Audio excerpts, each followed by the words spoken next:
Olá, vamos falar sobre a teoria cinética dos gases. Na teoria cinética dos gases, um gás é um fluido que possui grande compressibilidade e expansibilidade e tende a ocupar todo o espaço que lhe é oferecido. Se temos um recipiente onde nós temos aqui um êmbolo que pode se mover para a esquerda e para a direita, se aplicamos uma força, ou seja, realizamos trabalho sobre o gás, nós temos que o volume do gás diminui, ou seja, o volume é comprimido, em caso contrário, ele é expandido. Gases perfeitos ou gases ideais têm certas características das quais as moléculas do gás em movimento contínuo e desordenado. Os choques são elásticos, constantes entre as moléculas e as paredes do recipiente, sem perda de energia pelo sistema. Forças de coesão e de atração gravitacional entre as moléculas são desprezíveis. O volume das moléculas são desprezíveis comparado ao do gás. Não sofre mudança de fase, ou seja, não sofre transição de fase. A energia cinética das moléculas e do gás depende exclusivamente da sua temperatura. O comportamento dos gases reais aproxima-se ao dos gases ideais quando estão a alta temperatura e a baixa pressão. As variáveis de estado de um gás são pressão, volume e temperatura. Não devemos confundir estado termodinâmico com estado físico, são coisas diferentes. A pressão está associada às colisões que os átomos ou moléculas sofrem entre si e as paredes do recipiente. O volume do gás ocupa o volume do recipiente e a temperatura está relacionada à energia cinética das moléculas do gás. Então, torna-se imprescindível conhecer o estado termodinâmico. Quando falamos em estado termodinâmico, estamos falando sobre essas três variáveis de estado. Então, conhecer o estado termodinâmico de um gás é conhecer a pressão, a temperatura e o volume ocupado por ele num dado instante.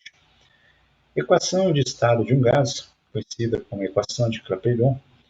Esta equação define o estado termodinâmico de um gás num determinado instante, onde é dada por essa equação, PV igual a nRT. P de pressão, V de volume, N número de mols, R é uma constante, T temperatura. Então, N, número de mols, massa por massa molar, R é a constante universal dos gases perfeitos, onde ela assume, dependendo do exercício que você vai resolver, um determinado valor. Se a pressão é dada em atm e o volume em litro, você vai utilizar 0,82 atm litro por mol Kelvin. Caso a pressão é dada em milímetros de Hg e o volume em litros, você usa 62,3 milímetros de Hg litro mol Kelvin. E se as unidades de medida de pressão e volume for no sistema internacional, o R assume o valor de 8,31 Joule por mol Kelvin. Mudança de estado de um gás ocorre quando um gás muda de estado termodinâmico se, durante um certo intervalo de tempo, ele sofrer mudanças em um ou mais dessas variáveis de estados. Então, de acordo com a lei geral dos gases perfeitos, mas o que é isso? Olha só, você tem as variáveis de estado de um gás, que são pressão, volume e temperatura. Se esse gás evolui para um estado final, teremos pressão, volume e temperatura no estado final. Ou seja, eu digo que aconteceu uma transformação gasosa. Então, podemos manter uma dessas variáveis de estado constante, mas a massa gasosa durante essa mudança, ela se mantém constante, na maioria dos casos.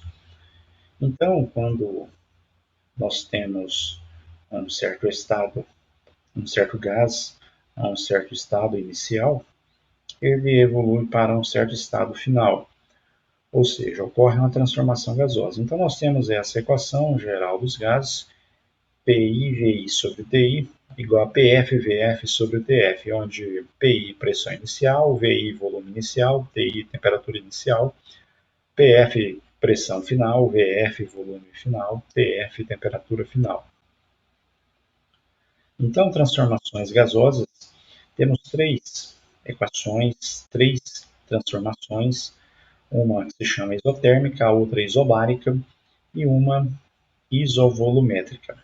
Nenhuma transformação isotérmica a temperatura é constante, numa transformação isobárica a pressão é constante, em uma transformação isovolumétrica o volume é constante. Então, de acordo com a equação geral dos gases, a gente pode fixar uma dessas grandezas como constante. Quando temos, por exemplo, um diagrama pressão versus volume para transformações gasosas, nós temos uma isoterma, ou seja, ao longo de uma isoterma, a temperatura é constante, a temperatura é sempre a mesma. Então, ao longo dessa curva T1, a temperatura é constante. Então, por exemplo, se eu digo que a temperatura aqui é de 100 graus Celsius, então, ao longo dessa curva, toda a temperatura, ao longo dessa curva, em qualquer ponto dessa curva, a temperatura é sempre a mesma. E como que eu sei se a temperatura é maior ou menor? Por meio da distância que essa curva ocupa em relação aos eixos P e V. Quanto mais distante encontra-se essa isoterma dos eixos P e V, maior será a temperatura. Então aqui, por exemplo, nós temos que a temperatura T1 está menor que a temperatura T2 e T2 é menor do que a temperatura T3. Por quê? Observa-se que a isoterma T1, ou seja, que refere-se à temperatura T1, está mais próxima dos eixos P e V. Transformação isotérmica. Nessa transformação, o próprio nome iso é igual térmica de temperatura, a temperatura inicial é igual à temperatura final. Então, é uma transformação gasosa que ocorre a temperatura constante. Então, aplicando a lei geral dos gases, PI, VI sobre TI é igual a PF, VF sobre TF, a gente vai simplificar, ou seja, dividir as equações por T, ou seja, eu simplifico TI com TF. Então, eu obtenho PI, VI igual a PF vezes VF. Então, em um processo isotérmico, podemos observar que pressão e volume são inversamente proporcionais. O que eu estou querendo dizer com isso?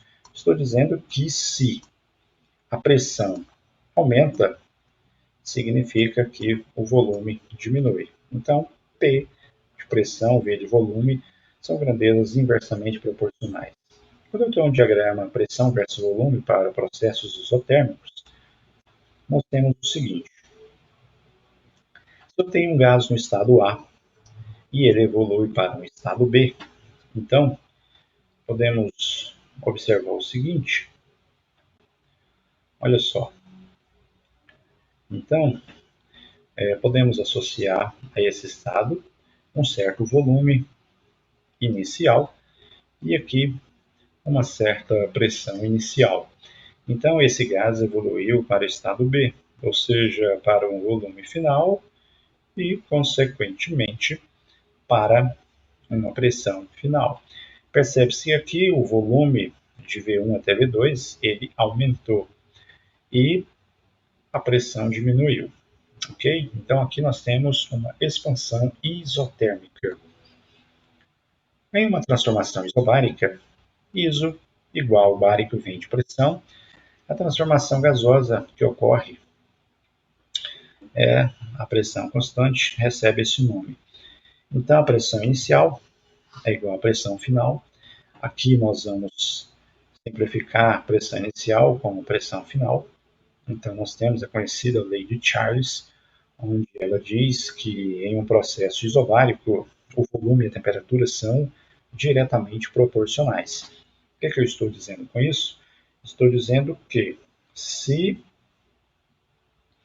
a temperatura aumenta, significa que o volume também aumenta.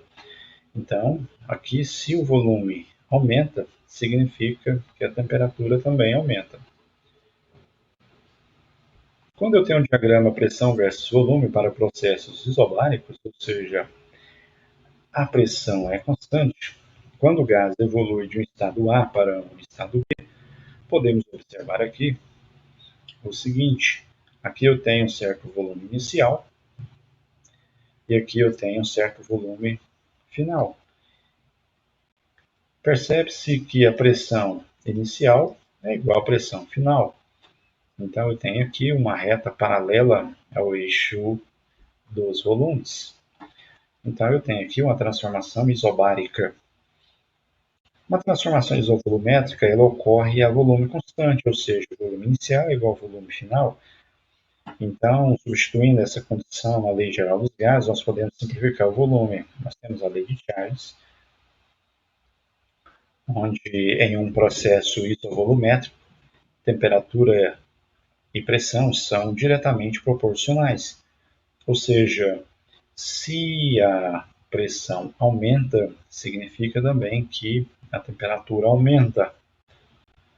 Quando nós temos um diagrama pressão versus volume para processos isovolumétricos, ou seja, quando o gás evolui de um estado A para o estado B, podemos perceber o seguinte, que o volume inicial é igual ao volume final.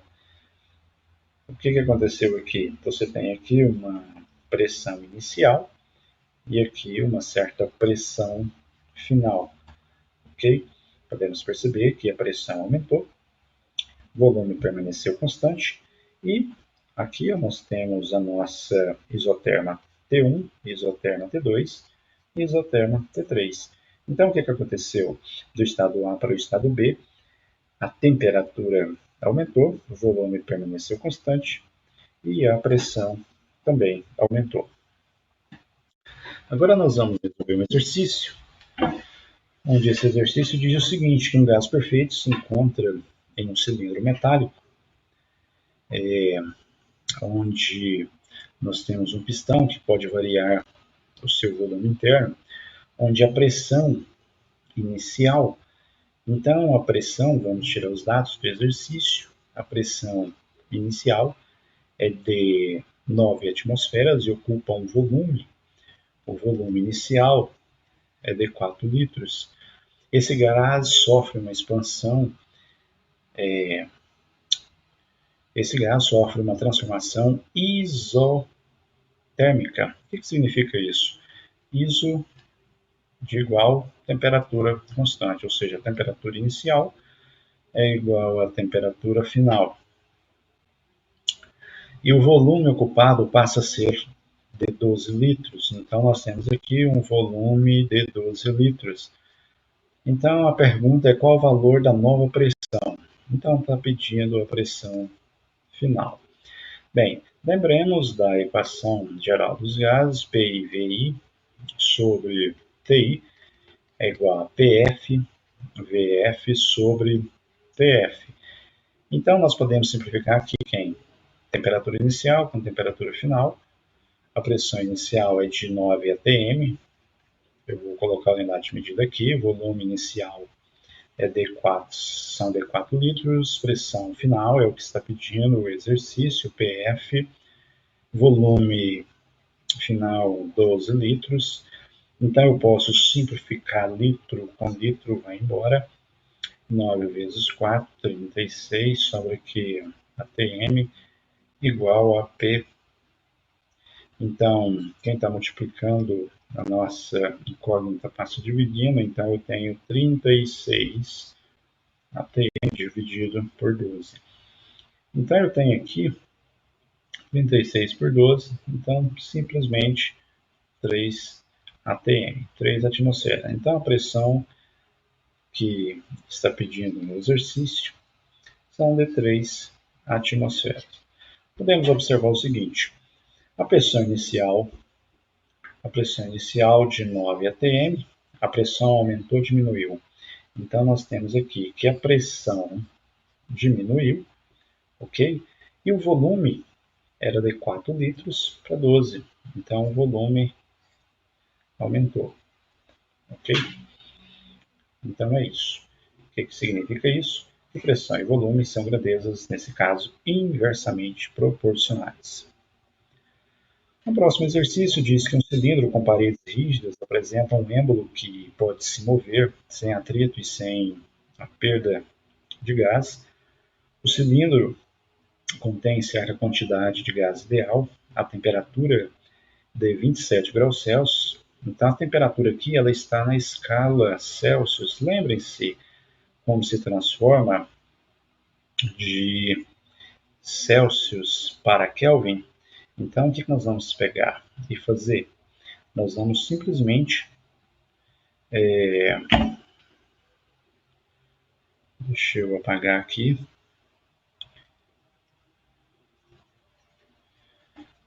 Olha só.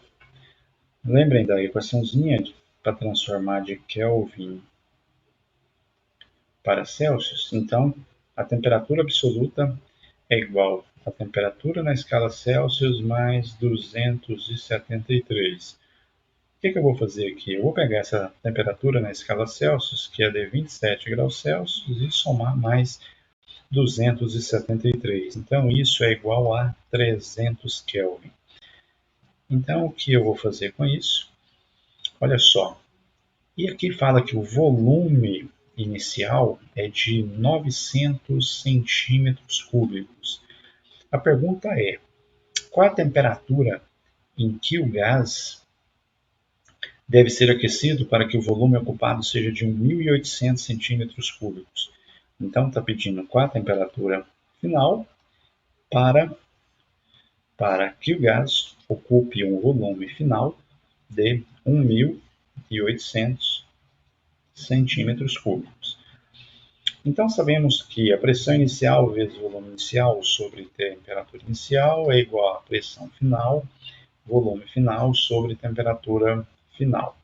Bem, que tipo de transformação é essa aqui? Podemos observar aqui que a pressão é constante. Então, significa que a pressão inicial é igual à pressão final. Eu posso simplificar isso aqui. Então, eu tenho que VI sobre TI é igual a volume final sobre temperatura final. Então, nós temos que o volume inicial é de 900, a temperatura inicial de 300 Kelvin, volume final 1.800 e o exercício está pedindo a temperatura final. Então, nós temos o seguinte, 900 T final, você vai pegar o 1.800, multiplicar por 300, então fica 1.800 vezes 300, isso dividido por 900. Então, a nossa temperatura final, você vai multiplicar isso e dividir. Então, isso vai dar simplesmente 600 Kelvin. Então, observe o seguinte, a temperatura dada estava na escala Celsius. Aí, o que nós vamos fazer?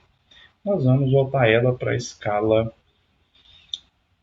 Celsius. Então, a temperatura na escala Celsius é a temperatura na escala Kelvin menos 273.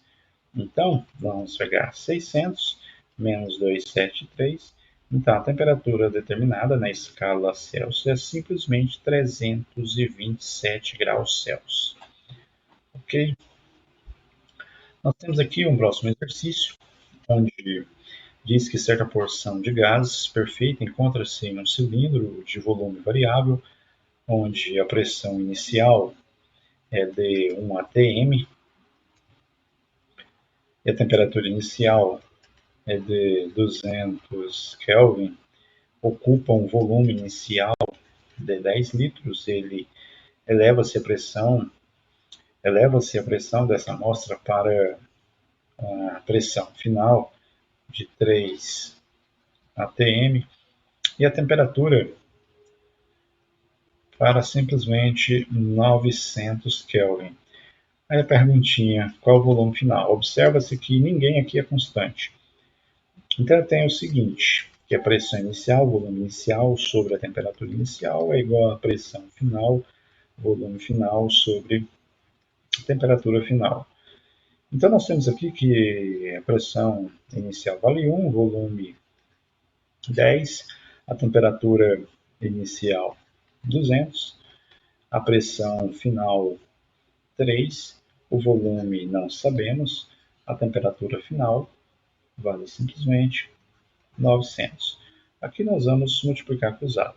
Então, 200 vezes 3, vou fazer esse cálculo aqui, vai ficar 600 V final 1 vezes 10 vezes 900. 1 vezes 10 vezes 900. Então, o volume final aqui vai ficar 9.000 dividido por 600. Simplifico isso por 100. Eu tenho 90 dividido por 6, que é simplesmente 15 litros. Então, essa é a resposta. Então, nós temos aqui, nós podemos perceber, a pressão aumentou, a temperatura aumentou e o volume também aumentou. Então, a pressão foi de 1 para 3, a temperatura de 200 para 900 e o volume de 10 para 15. Ok?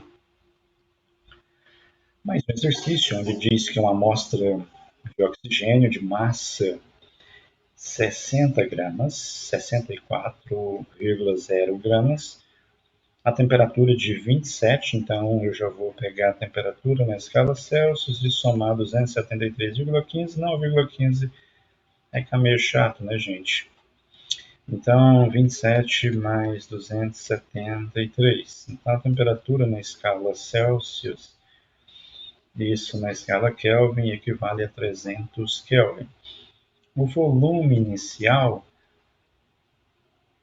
16,4 litros. Aí pede qual é a pressão no interior do recipiente. Observa-se que aqui o exercício oferece o valor da constante e aqui a quantidade de mol. Então, percebe-se o seguinte, a equação de Clapeyron, PV igual a nRT. Observa-se que está pedindo o valor da pressão, só que não temos o número de mols. Então, como que nós vamos fazer? É só pegar a massa e dividir pela massa molecular, ou seja, 64 dividido por 32. Então, o número de mols é simplesmente 2 mols. Então, isso aqui é o número de mols. Volto na equação de Clapeyron, PV igual a nRT.